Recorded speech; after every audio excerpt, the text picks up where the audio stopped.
awesome though. Warfare was being led away by an aide to the rear. An imperial cuirassier emerged from the mist, recognized the king, and shot him in the back. Outnumbered by the imperial cavalry, Gustavus's entourage fled, leaving him alone. When Wallenstein's cuirassiers asked the injured king who he was, he answered, "I was the King of Sweden." And was then fatally shot in the temple. 30 Years War. War by the Swedish king. Alright, usually there's like a sponsor. Is there a sponsor? The Battle of Breitenfeld in the summer of 1631. The experienced veteran army of the Holy Roman Emperor Ferdinand II had been almost totally destroyed, and the Protestant forces were on the rise. Yeah, this is like a Swedish proto-Napoleon. I remember. Yeah, I wanted to see this guy in action and see what the hype is around him. Intense year of fighting that the 30 Years' War would produce. All right, let's see, kings. The Battle of Lutzen. Let's see, Mr. Kings and Generals. Let's see. Swedish King Gustavus Adolphus was now at the peak of his popularity in the Protestant world after his glorious victory at Breitenfeld. He was now the Lion of the North, a new Hercules or Alexander, destined to bring greatness. It was true that he had achieved significant success since his intervention, but the war was not won yet. He now had competing needs: defending the Baltic coast beachhead from attack, keeping the wavering Saxons from making peace, and further pushing his already gained advantage. He had also failed to eliminate his principal enemy, Johann Surclass Graf von Thiel, who escaped with the shattered remnant of his army west through Westphalia and then south into Franconia to join his reinforcements. Due to his insecure supply lines, the difficulty of operating in Catholic territory, and the insecurity of his Protestant allies, direct pursuit of the enemy was not an option at this moment. The Swedish king eventually decided on thrusting southwest through Thuringia and into the Rhine-Main Valley, the so-called Clerics' Alley, a string of Catholic territories. He wanted to seize as much land as possible before winter came, as this would possibly allow allies in the south, such as Hessen-Kassel and Württemberg, to join his army. Opposition was unexpectedly weak in this region, and cities began to surrender one by one. Erfurt fell on October 2nd, while the wealthy bishopric of Würzburg surrendered on the 15th, its garrison pleading for mercy, while the Protestants responded with Magdeburg's quarter. Wait, what? What does it mean by Magdeburg's quarter? Like, they treated them the same way? Like, what happened with Magdeburg? Magdeburg's quarter. What does that mean? Oh my goodness, I feel dumb for not knowing. I feel like I should know what this means, but I don't. Magdeburg's quarter. I don't know. Someone answer that for me. Brief while, the Swedes and seized Frankfurt. Wait, he sacked the city? I think that's what it means, right? I don't know. I'm not gonna hold myself over that too much. Crossed the Rhine at Oppenheim. Oh. Okay, yeah, I think that's because he got the city on fire. Okay. Finally took the electoral capital at Mainz on the 23rd of December, the seat of the Archbishop-Elector of the Empire. Heidelberg and the rest of the Lower Palatinate, which had started this entire conflict, was conquered in the subsequent weeks. This guy's just on a roll. The war had expanded. This guy's on a roll. Hans-Georg von Arnim, who had previously fought for Wallenstein, advanced into Bohemia at the head of a large Saxon army and recaptured Prague for the Protestant cause. During the invasion of Bohemia, Arnim made contact with Wallenstein, which almost led to peace between the Emperor and Saxony, but these talks fell through. At the beginning of 1632, Gustavus Adolphus commanded the main strike force of 16,000 at Mainz, while Marshal Horn was leading 10,000 to subdue local Catholic garrisons in Franconia. The Catholics of the Empire were now panicking. Thiel's confidence had been shattered by Breitenfeld, and he now avoided battle and was resented by his soldiers, with the Imperial army being crammed into Bavaria. Swedish forces. And when I heard about the fact the Pope is in critical condition right now, speaking of Catholic, from pneumonia. Is it pneumonia? Yeah. I saw, bro. I got a question for Catholic people, right? If you're a Catholic person, right? Why are you a Catholic? Why are you a Catholic even though it's very... Usually I'm like... I don't like... Well, no, I'm being objective here when I'm about to say there's so much clear corruption, wrongs, misdoings. I don't know how you want to say it. I don't know. The point is, there's just a lot of things where it's like, if you're a true, genuine Christian, you have to call it out. You have to call it out, right? Like, I don't like to go into too much details. Like I said in a long time ago, I will say it again. I typically don't say too much to avoid risk, any type of risk. Not even like risk of like in real life or anything. I don't really care about that. I live for conflict, quite frankly speaking. But risk of my channel, right? But seriously, I'm sure anyone with a brain knows when I say the Catholic Church has so many faults. You can imagine plenty. And if you're imagining the faults, that's what I'm talking about. Like, how can you be Catholic?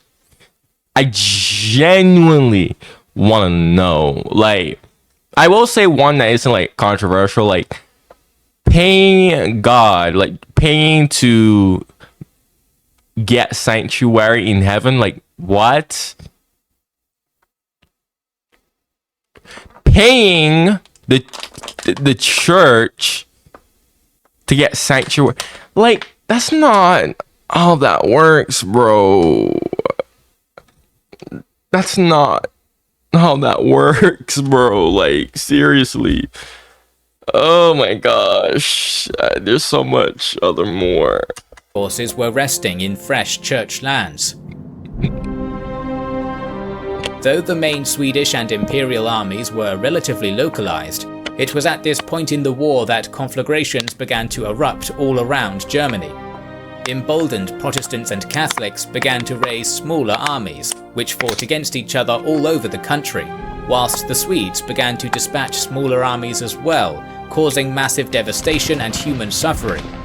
Skirmishes continued between Arnhem's Saxons and the Imperials near Bohemia, and Imperial Marshal zu Pappenheim conducted a brilliant campaign in the north, rescuing thousands of Imperial troops who were trapped in besieged cities such as Magdeburg and Stade, whilst destroying Protestant contingents many times the size of his own.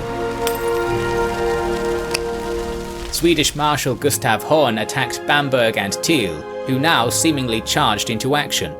They called in garrisons from the nearby Upper Palatinate and Bavarian militia, and attacked Horn's besieging force on March 9th, who lost a third of his army. Oh my gosh.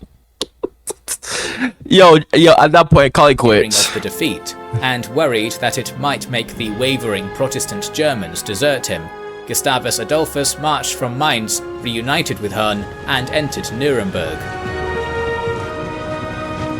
I love this 30 years war uniform. It's so freaking cool. Bavaria, led by Maximilian I.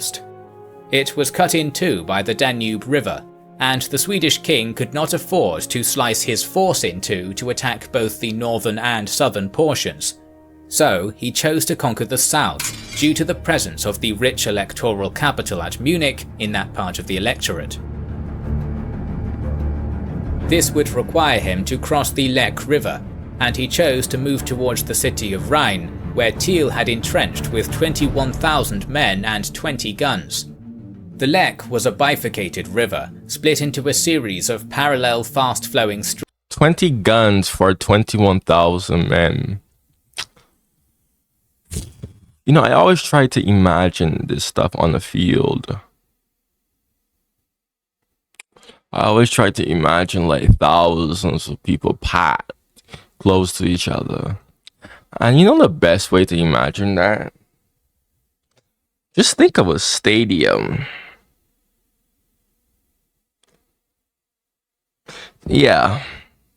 Think of a stadium. See all those people packed close to each other. And like try to imagine those people like on the ground. It's like, and stadiums are big, really big, right? I don't know, just a thought, because I don't know, I always just try to think to myself, what thousands, tens of thousands of people just line up on a field. Like, I always try to imagine that, and I just can't. All right, but 21,000 men though, this seems to be interesting. That's quite sizable. 60 to 80 meters wide, while the Bavarian bank consisted of submerged woods and marshland, a formidable obstacle. The only viable route across for the large Swedish force was around 5 kilometers south of Rhine, where there was a large island splitting the river. Gustavus meanwhile drew up his army and cannon on the open ground opposite Thiel's encampment, and began to bombard the imperial forces with his numerically superior guns. He also sent a small feint force to make Thiel think he would cross there. Slightly further south, at the main crossing point, musketeers and more artillery began to converge on the island, ready for the crossing and attack. At dawn, the units on the island began to burn straw and gunpowder in order to make a smokescreen, which made visibility minimal. In the midst of this shroud, a small Finnish unit crossed to the Bavarian bank and secured a minor beachhead, floating a prefabricated bridge across to the island in order for the main army to make the crossing. They began to make their way across the pontoon bridge under the cover of cannon shot from both the island and the west bank of the river. Thiel dispatched troops to the area immediately as he learned of the Swedish crossing at the main point, realizing he had been fooled. A fierce fight developed in the area near Thiel's camp, and it seemed indecisive at first, with the Swedish still half crossing the bridge. However, unknown to the Imperials, a small 2,000-strong elite Swedish cavalry force had crossed the Lech 2 kilometers further to the south, and smashed into the flanks and rear of the Imperial formations, leading to their collapse. In the midst of the fray, Thiel, who had commanded since the Battle of White Mountain, was mortally wounded by a cannonball and perished 2 weeks later. Command went to Maximilian I, who ordered a retreat from the unsalvageable situation. Bro, don't armies have a hunch of, hey guys, maybe they might try to flank us, or hey guys, let's have a backup plan just in case a flanking maneuver starts happening? Because dude, it's ridiculous actually how many times I have reacted to so much battles at this point, and the most decisive thing to ever happen was wait, this person gets flanked from the back with cavalry, and oh, that's the decisive moment of the battle. Bro, like, dude, and this is the thing, I know a lot of these people throughout history study battles, tactics, conquerors. Some of these people might not, some may have, but it's like, dude, why is it that it seems to me that just no one just couldn't think to themselves throughout a lot of these battles that, hey guys, we should, you know, have a just in case plan, right? Have a plan just in case the enemy tries to maneuver. Have a counter, like even if it doesn't happen, be prepared for it. because bro. Woo! I'm genuinely like confused. I am genuinely confused because I reacted to so many of these battles. Whatever, dude.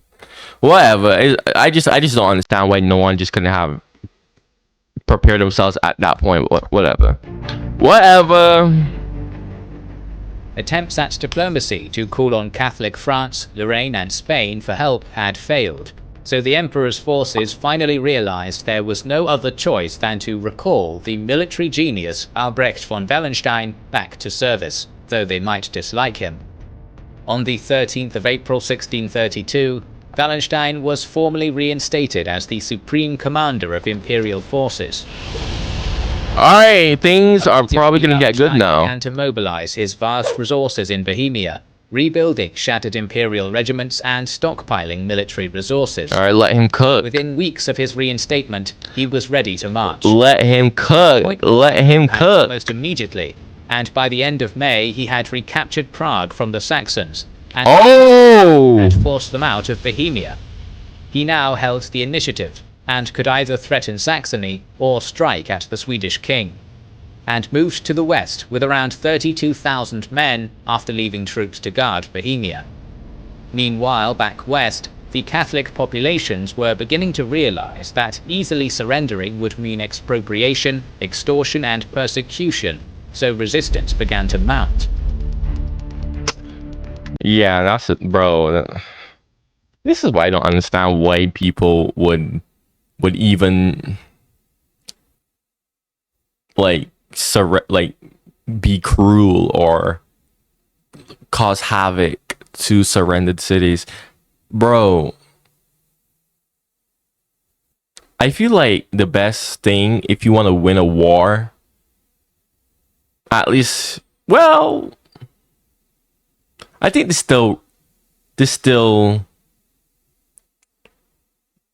applies to modern warfare, is treat the citizens good, treat the people good, because guess what? They're gonna go and tell other people, and then when other people hear, they're gonna be like, it will actually give a good morale hit, but not in the way that you think.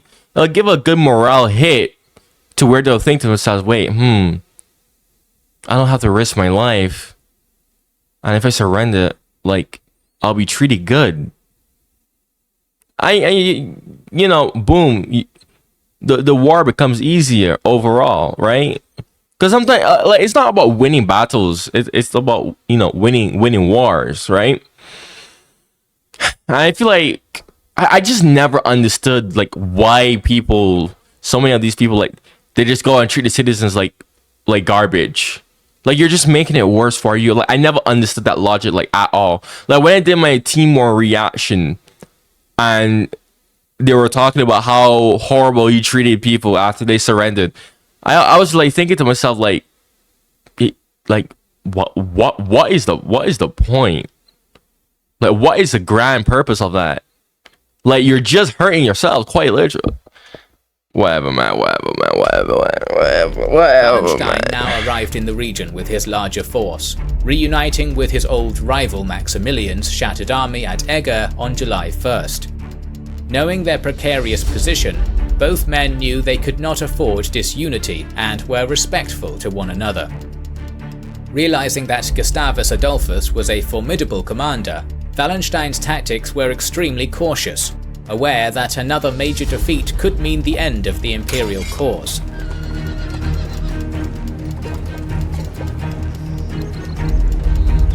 In July, instead of attacking the king's entrenched position, Wallenstein moved into a heavily fortified position of his own, anchored on a medieval castle called Alta Vesta.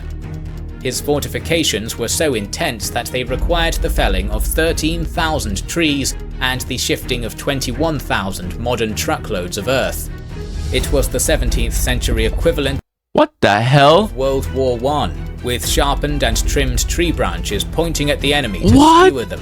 The hell? Garrisons commanded the road. We got proto World War I fortifications, modification. I don't even know what do you even call this.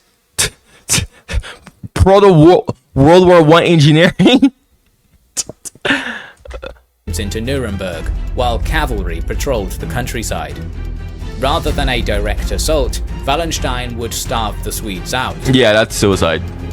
Don't even bother. Again, Indeed, the situation was initially far better in the imperial camp, as they were able to be resupplied from many directions. However, the hot August weather changed all that. So many troops in such a small space spread rats, flies, and ultimately disease. The Imperial Army became non-operational after the Swedes managed to capture a supply column, and Wallenstein was unable to intercept a Swedish relief army of 24,000 men and 3,000 supply wagons sent by Chancellor Axel Oxenstierna to join their king at Nuremberg. Meanwhile, to the I just love those uniforms.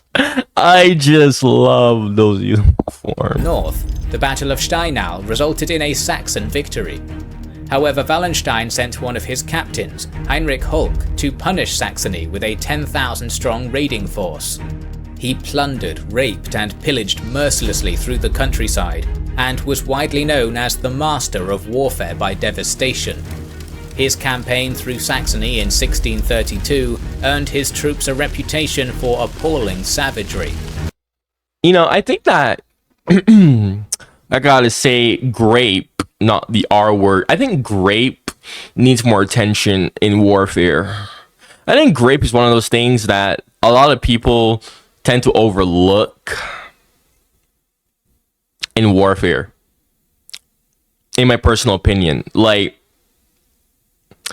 usually when you hear about grape,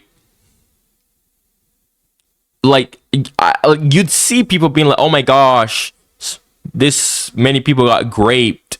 But you don't really see, like, you know, much outcry about it. And I think that shouldn't be the case. I think that grape needs more attention in warfare, because that's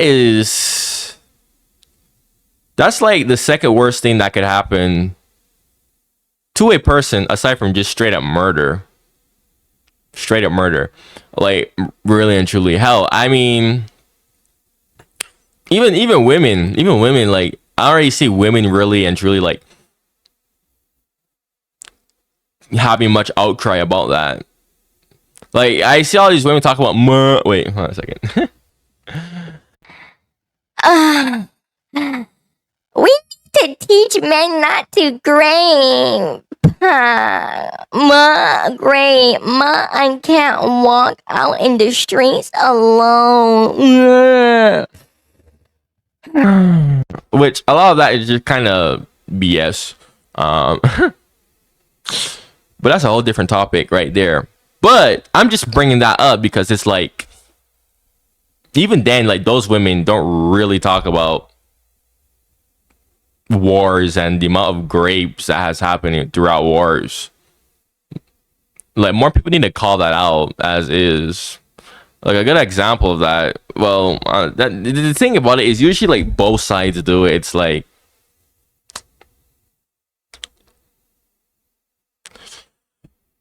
the only time I really see people, like, bringing out grape is when I see people in my comments try to insult me and say something along the lines of, your African ancestors got raped by Europeans. Which, I'm gonna be, like, quite honest with you, I don't even know if that happened. I don't even know if that happened. Like, yes, I don't know. I don't know if that happened. Like, I don't know. Like, I mean, it happened, but with me personally, I don't know if that happened. And really and truly, is like, I don't care. Okay. Yeah. I mean, yeah, that's how the first light skins were made, but, you know, but I'm just saying, like, nobody really calls that out as is. All right, let's continue. Around Nuremberg, the Swedes now had 28,000 infantry, 17,000 cavalry, and 175 cannon, while Wallenstein had 31,000 infantry and 12,000 horsemen. It was the strongest army Gustavus Adolphus had ever commanded, and he would use it to try to break the imperial defences. Attempts at surprise proved impossible, as the enemy alerted Wallenstein upon the Swedish capture of the Rednitz river crossings at yeah, the Swedes are gonna win. September. I know how this battle is gonna end, bro. Gustavus Adolphus wanted to pin the majority of the imperial defenders with a withering artillery barrage from the east bank of the Rednitz, while he attacked from the north. Though an initial artillery strike failed to silence the imperial guns, the Swedish king attacked anyway. He sent his infantry up the slope, but rainfall had made the ground slippery. Oh, hell nah. The assault, and making taking the regimental guns with them impossible. He continued and renewed the attack repeatedly into the night, feeding more and more troops in. They got as far as the outer fortifications when the king decided to retreat, losing 1,000 killed and 1,400 badly wounded.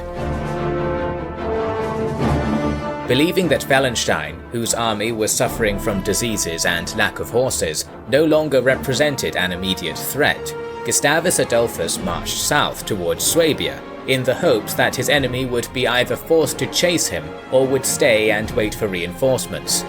However, Wallenstein recovered very quickly, broke camp, and marched north to crush Saxony. The Swedish king quickly realized his mistake, as the imperial commander was now not only endangering his main Saxon ally, but was also threatening his Baltic communication and supply bridgehead. So he raced north, covering a massive 650 kilometers in 17 days, hoping to force 617 kilometers. That's roughly half of 1 mile is roughly like half of a kilometer. It's not exactly half. 1 mile is usually like a bit above half. 1 kilometer is like 0.7 miles, I think, something along those lines. But usually, for the sake of purposes, my dumb brain that is horrible at math, 1 mile, 1 kilometer is like half a mile, basically. So that's like 300 miles. 300 miles, that 300 miles. 300 miles, 2, 4, 6, 8, 10, 12. Wait, 2, 4, 6, 8, 10. That's like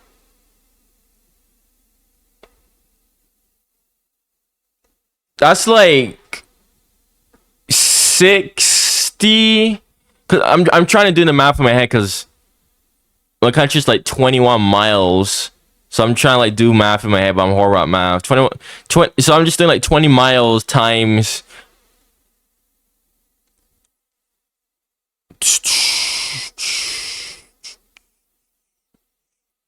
That's like 40 Barbaduses, or no, 40 or 60 something along those lines. That the point is, marching that in 17 days is,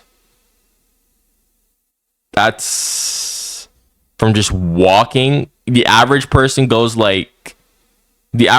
walks like what? 3 miles. I mean, that's still kind of slow. I think that's still kind of slow. Because if the average person walks like what, a couple miles per hour,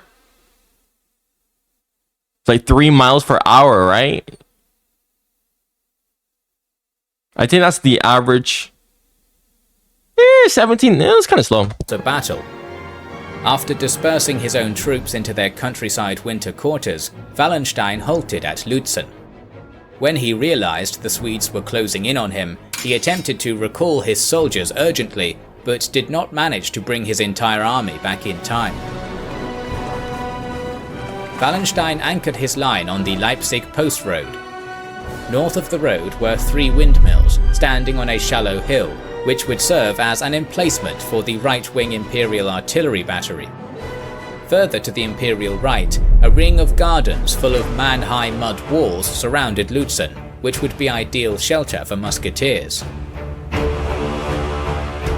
Wallenstein drew up his roughly 16,000 strong initial force in a defensive battle formation, compact, deep, and allowing for the transfer of units between the wings. The Imperial infantry, no longer deployed in tercios, were arrayed in 3 battle lines. 5 regiments were in the first line, 2 in the second, and 1 in reserve. The cavalry was mostly on the wings, formed up in a reverse bow shape to prevent encirclement. Croat light horse formed a forward screen on the wings, while heavy black-armoured cuirassiers formed the main hammer and arquebusiers sat behind them.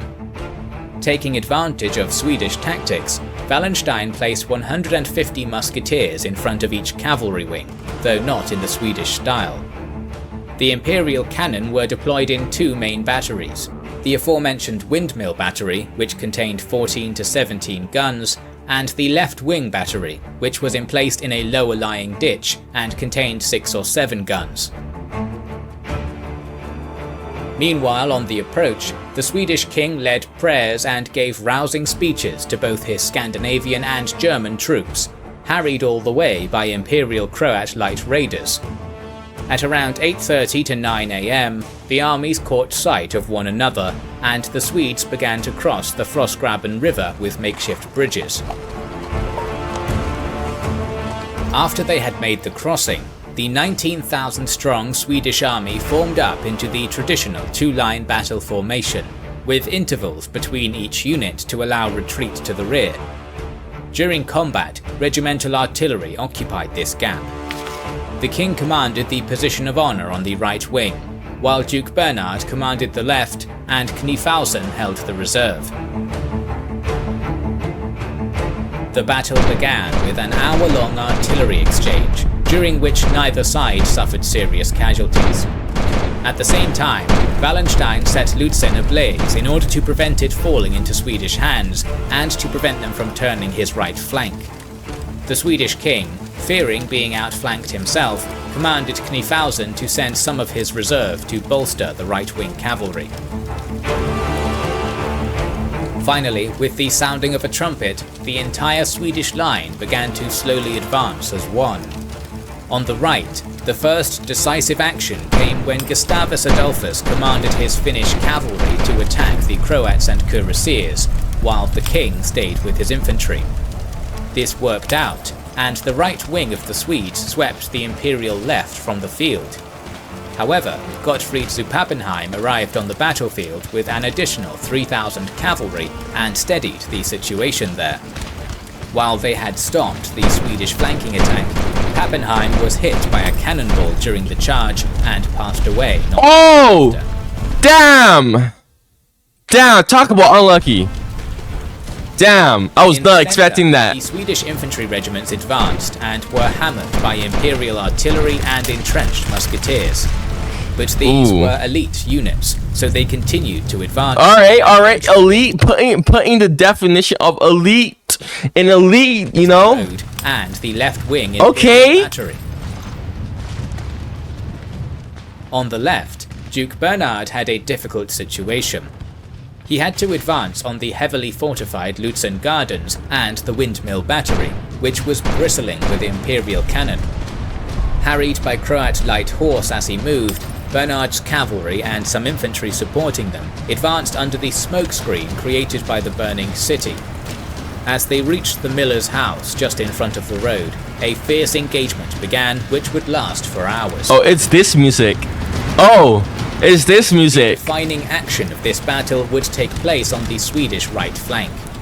Gustavus Adolphus, seeing his troops having trouble, personally led an attack with some of his... It's not.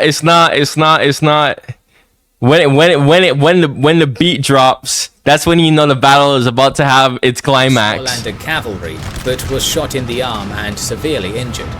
Oh, there it is.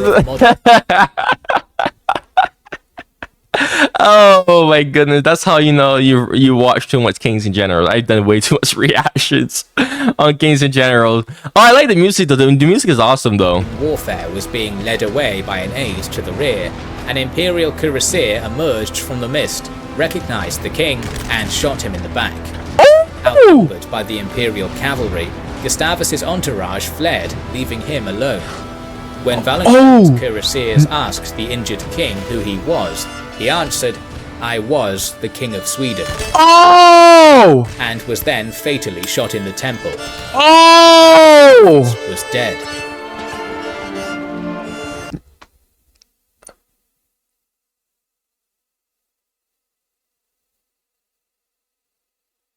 No. No.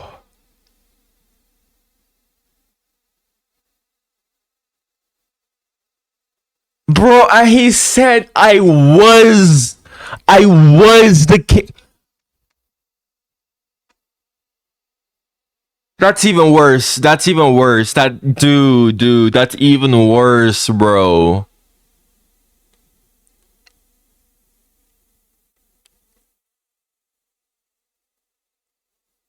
Nah.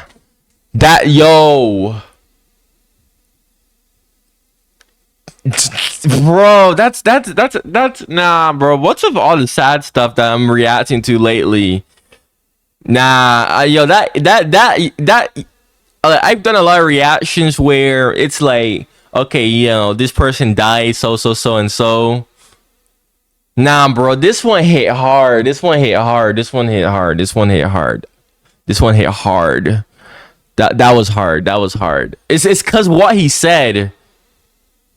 Bro, oh my god, I was the king. Oh my gosh, dude.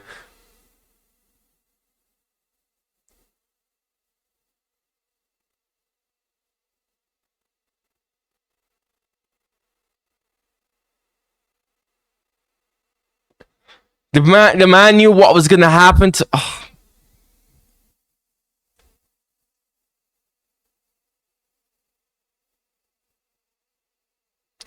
Wow. The battle was not over, and the imperial centre-left front line was shattered by massed salvos of musket and cannon fire from the elite Swedish regiments.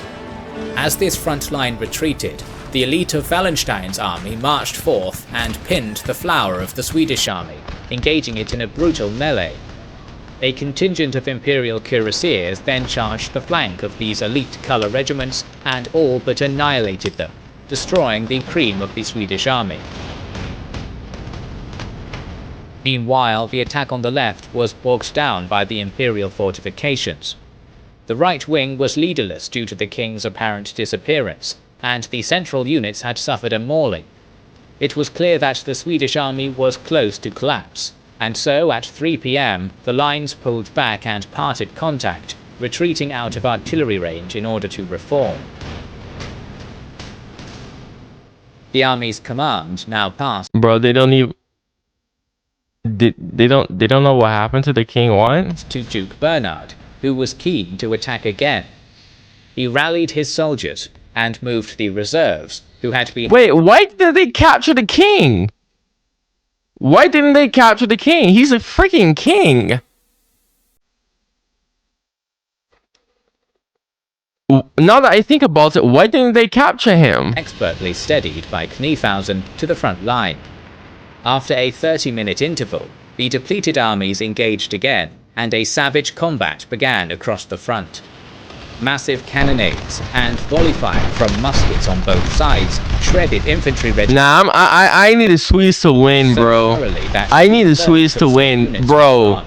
Come on, Sweden. Had fallen though. The Swedes finally captured the Imperial Windmill Battery. It was in vain. Witnessing the state of his brutalized and smashed army, the shaken and appalled Wallenstein signaled a retreat, believing there was no hope of victory. Wow, what a, oh my gosh, talk about Pyrrhic victory. Is it pronounced Pyrrhic or Pyrrhic? I don't even, dude. Lutzen had been an unmitigated slaughter on both sides, with the Swedes losing 10,000, while the Catholic casualties being more than 12,000. And although the Protestants won this battle, the loss of Gustavus Adolphus left the Protestant cause largely rudderless and changed the balance of power in Germany. Still, the war was far from over. and soon we will bring you more episodes covering the 30 Years' War. So, Bro, I can't. I'm not gonna lie, bro. That's still in my head, bro. That's. Dude, that guy was such a boss too, bro. make sure you are subscribed. Bro. Yo, low-key, bro. That low-key killed my mood, bro.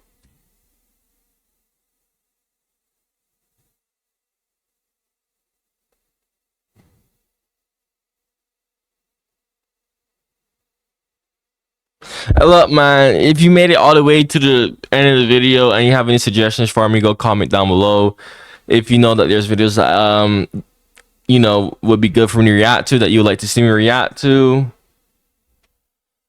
go check out my other reactions on my channel, the 30 Years War series. And if you're new, just, you know, like, subscribe, you know the drill. If you're a binge watcher of mine, dude, that, I'm sorry, but like that really, like, that really just took a, just really that put a sting in my mouth. All right, anyways, man, thank you for watching and goodbye.